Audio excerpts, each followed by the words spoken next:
Hello everyone. Welcome to my channel. Today Emmerdale hints at Joe Tate's death. Not sure how long I've got left.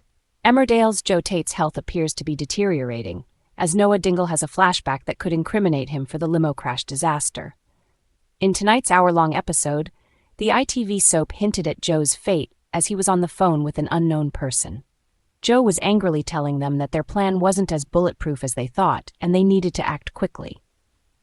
Unaware of Joe's agenda, Dawn Fletcher happily carried on with their affair behind Billy's back.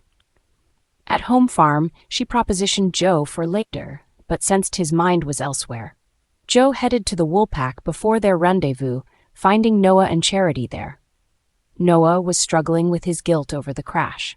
Joe tried to comfort him, saying the feeling that everyone was blaming him would only be temporary. Earlier this month, it was revealed that Joe drugged Noah, causing him to wander in a dizzy state and leaving Charity little choice but to steer the limo she was driving to avoid running her son over.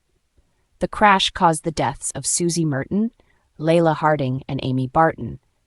As they were speaking at the pub, Noah had a flashback of that fateful night, seemingly recognizing Joe's voice in a hospital room.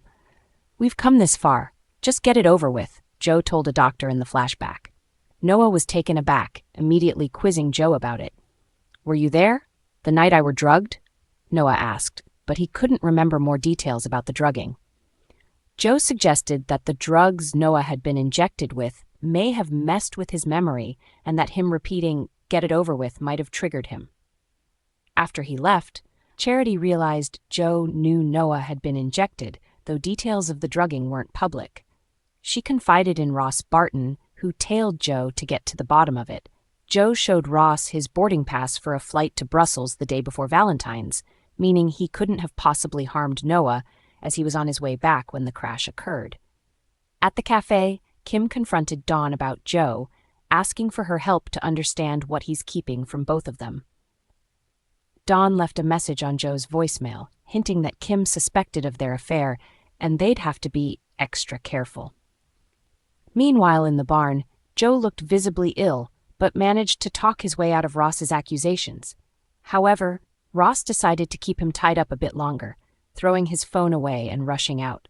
In the final scenes, Joe was able to push the door open and drag himself back to home farm, where he once again called his mystery accomplice. "I'm on the brink." "Yeah," Joe said before passing out on the stairs. A man who looked eerily similar to the doctor in Noah's visions entered the house, bringing Joe upstairs to treat him. Dawn checked in on Joe once she was back, but he feigned a stomach bug to keep her away. Alone with the doctor, Joe said they needed to hurry.